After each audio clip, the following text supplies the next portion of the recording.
এখন থেকে সারা দেশে একই প্রশ্নপত্রে হবে এইচএসসি ও সমমানের পরীক্ষা।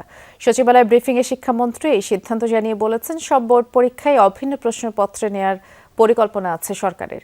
শিক্ষামন্ত্রী, প্রতিমন্ত্রী ও উপদেষ্টা জানান, শিক্ষার্থীদের খেলাধুলা উদ্ভাবনী কর্মকাণ্ডে সম্পৃক্ত করতে নানা উদ্যোগ নেওয়া হচ্ছে।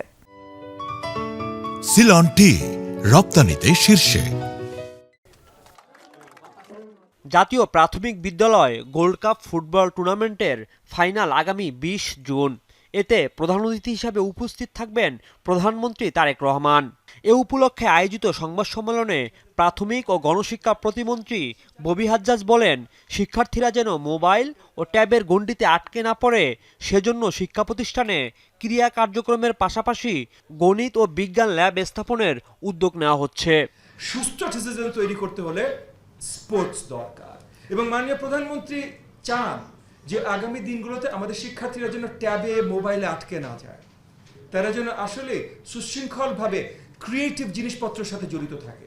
শিক্ষামন্ত্রী জানান, 29 জুন চীন মৈত্রী সম্মেলন কেন্দ্রে অনুষ্ঠিত হবে স্টার্টআপ, সায়েন্স প্রজেক্ট ও ইনোভেশন শোকেসিং প্রোগ্রামের ফাইনাল। সেখানেও যোগ দিবেন প্রধানমন্ত্রী তারেক রহমান।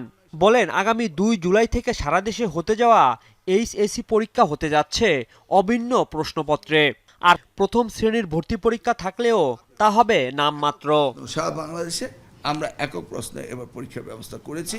এক এক বোর্ডের সাথে এক এক বোর্ডের প্রতিযোগিতা থাকে।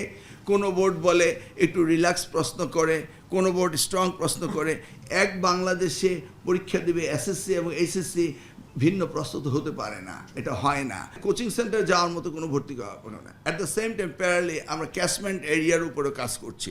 আমরা ক্যাশমেন্ট এরিয়া প্লাস একটা নমিনাল ভর্তি পরীক্ষা নিয়ে আমরা সিট অনুযায়ী সেইভাবে ব্যবস্থা করব। প্রধানমন্ত্রীর শিক্ষা উপদেষ্টা ডক্টর মাহাদি আমিন বলেন, সরকার সার্টিফিকেট নির্ভর নয়, কারিগরি জীবনমুখী শিক্ষা ব্যবস্থা গড়ে তুলতে চায়। আমাদের যারা আগামী বাংলাদেশ গড়ে তুলবে তাদেরকে যেন বাস্তব জীবনের সাথে সম্পৃক্ত শিক্ষা ব্যবস্থা দিতে পারে। রিয়েল ওয়ার্ল্ডের সাথে কানেক্টিভিটি থাকবে, আরও বেশি ইন্টার্নশিপ এবং অ্যাপ্রেন্টিসশিপ থাকবে। বিশেষত প্রাইমারি স্কুলের ক্ষেত্রে আমরা আগামী শিক্ষাবর্ষে ক্লাস 4 থেকে 2টা নতুন সাবজেক্ট ইন্ট্রোডিউস করছি।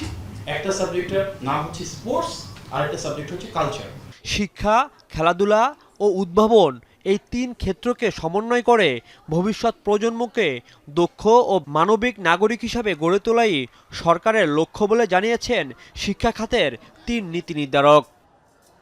রাজীব আহমেদ, যমুনা নিউজ, ঢাকা।